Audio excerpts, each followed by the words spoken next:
Fantástico ataca teleevangelistas. Programa transmitido em 12 de novembro de 1971. Edição especial, editada pelo Rod Júlio Severo. Durante esse risco de fazer uma mistura entre religião e os grandes negócios. Mas tem de ser na base do comércio e do negócio para poder sobreviver, porque o tempo de televisão custa caro nos Estados Unidos. Por exemplo, apenas uma emissora no horário nobre, e não no domingo de manhã, como muitos fazem. Uma emissora cobrava há 2 anos $7.000 por hora. Agora, cobra $20.000. Nosso programa vai ao ar em 300 cidades dos Estados Unidos e do Canadá durante 3 dias consecutivos. Portanto, pagamos mais de $1 milhão para realizar cada cruzada. O movimento tem de ser administrado como um negócio qualquer, seguindo normas comerciais. Estes foram os símbolos da igreja em todo o mundo, a cruz e a torre. Este é o símbolo da nova igreja da era da comunicação.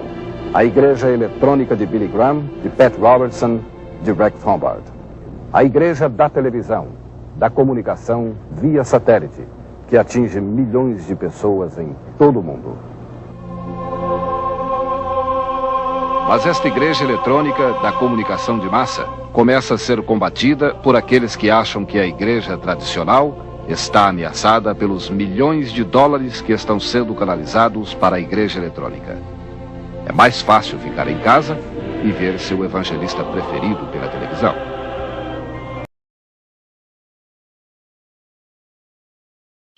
O Fantástico diz, entre aspas, o movimento televangelista é acusado por muitos de ser direitista e conservador, mas do ponto de vista religioso não tem denominação. A cena de fundo mostra ativistas reivindicando direitos gays em inglês, sem traduzir nada, de modo que o público brasileiro não pôde entender que gays rights now é direitos gays já. O ativismo gay era uma das grandes oposições aos televangelistas americanos na década de 1970. O movimento evangelista é acusado por muitos de ser direitista e conservador. Mas, do ponto de vista religioso, não tem denominação e reúne fiéis de todos os credos, protestantes de qualquer igreja e católicos romanos e ortodoxos. Para fundamentar seu ataque aos televangelistas, o Fantástico entrevista o reverendo William Sloan Coffin, pastor da igreja presbiteriana de Riverside, em Nova York. A organização homossexual Soul Force classifica Coffin como campeão dos direitos gays, mas a Globo ficou silenciosa sobre essa credencial progressista. A palavra inglesa coffin significa caixão de defunto, tornando Coffin, com suas ideias progressistas, um Zé do Caixão americano. Com as sementes de Coffin e outros evangélicos progressistas, a PCUSA, a maior denominação presbiteriana dos Estados Unidos da América, ordena hoje pastores gays. O professor William Sloan Coffin, pastor da igreja presbiteriana de Riverside Drive, em Nova York, e ex-companheiro de Martin Luther King na luta pelos direitos civis, é um destes críticos. Eu não acho que estes evangelistas, superastros da televisão, comovem muito. Eles dizem o que o povo quer ouvir, e não o que o povo precisa de ouvir. Billy Graham disse uma vez que ele não era um profeta do Velho Testamento, querendo dizer com isto que Jesus não chegava a ser um profeta, quando na verdade deveria mostrar que Jesus era mais do que um profeta. Afinal de contas, Jesus foi crucificado por não concordar com os príncipes do poder, com os governantes da igreja e do Estado. Billy Graham não se opõe a governantes de qualquer tipo. Ele bajula estes governantes. Em nenhum momento o Fantástico critica o pastor presbiteriano considerado o campeão dos direitos gays. Pelo contrário, o Fantástico o usa como um útil aliado para atacar os televangelistas, especialmente Billy Graham. O Fantástico foca nas arrecadações, que são voluntárias, Mas uma pergunta mais importante é: de onde vêm os recursos dos críticos? De onde vêm os recursos do Zé do Caixão americano? De onde vêm os recursos do Império da Globo? Hoje, sabemos que o Império da Globo sempre esteve ligado aos donos do poder, recebendo recursos originários de dinheiro público, que nada tem a ver com ofertas voluntárias. And I've accepted by faith that this is God's holy word and that I can trust it all the way. Billy Graham, um dos mais conhecidos evangelistas em todo o mundo, inclusive no Brasil, gastou em 1976 $9 milhões nos Estados Unidos e $1 milhão no exterior, pagando tempo de televisão. O senhor não acha que corremos o risco de fazer uma mistura entre religião e os grandes negócios? Mas tem de ser na base do comércio e do negócio para poder sobreviver, porque o tempo de televisão custa caro nos Estados Unidos. Por exemplo, apenas uma emissora no horário nobre, e não no domingo de manhã, como muitos fazem. Uma emissora cobrava há 2 anos $7 mil por hora. Agora, cobra $20 mil. Nosso programa vai ao ar em 300 cidades dos Estados Unidos e do Canadá durante 3 dias consecutivos. Portanto, pagamos mais de $1 milhão para realizar cada cruzada. O movimento tem de ser administrado como um negócio qualquer, seguindo normas comerciais. Temos de obedecer não apenas às determinações do governo, mas também às determinações éticas e morais da Bíblia. Nossas contas estão sempre à disposição do público e são fiscalizadas por um dos melhores escritórios de contabilidade dos Estados Unidos. E qual é o orçamento anual do grupo de Billy Graham? Em 1976, foi de $27 milhões e $800 mil. O de 1977 ainda não foi divulgado. A grande preocupação dos evangelistas é não perder o contato com o público. Esta noite, em Toronto, no Canadá, Billy Graham fala para 18 mil pessoas que aqui vieram de todos os lugares do país. Now, David was not in the army because he was not old enough to be in the army. You had to be 20 years of age to be in the army. He was watching his father's sheep. 3 of his 7 brothers were in the army, and they were out on the battlefield. Todos os evangelistas da Igreja Eletrônica são excelentes oradores, figuras carismáticas e genuinamente dedicados ao trabalho de converter as massas no chamado novo despertar religioso, que vem se verificando em todo o mundo. Lord, you have a message in your word. Rex Humbard, que recentemente esteve no Brasil, tem seu programa transmitido por 578 emissoras de televisão nos Estados Unidos e em 4 outros países. Ele diz que seu programa chega a quase 2 bilhões de pessoas no mundo inteiro. Não existe outra maneira de se chegar às massas.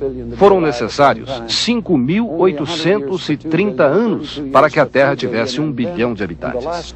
Depois, com apenas 100 anos, chegamos a 2 bilhões. E mais tarde, com mais 32 anos, alcançamos uma população de 3 bilhões de pessoas. Nos últimos 10 anos, nasceu outro bilhão. Está nascendo tanta gente tão depressa que não há tempo de se ensinar a todos a ler e a escrever. Mas podemos nos comunicar. A televisão e o rádio são os únicos meios que temos de chegar às massas para educá-las e lhes dar uma religião e uma fé. É com a eletrônica que atingiremos o mundo inteiro. O senhor acha que estes evangelistas que pregam pela televisão estão se transformando numa nova igreja? Well, whatever you want to call it.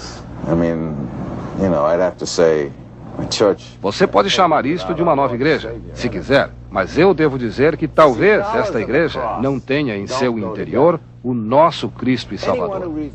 E não acho que esta gente possa ser profundamente cristã. You pray these words as I pray. Pray silently, Lord Jesus. Pat Robertson é uma mistura de evangelista, apresentador de TV e homem de negócios. Ele emprega mais de 800 pessoas e este ano espera levantar um total de $30 milhões para manter no ar seu programa de variedades, que é apresentado em 130 emissoras de TV e 130 de rádio nos Estados Unidos. Os estúdios e escritórios da Christian Broadcasting Network, rede cristã de comunicação, estão localizados em Virginia Beach. Seu fundador, Pat Robertson, quer transformá-la na quarta maior e mais poderosa rede de televisão dos Estados Unidos. CBN presents the 700 Club.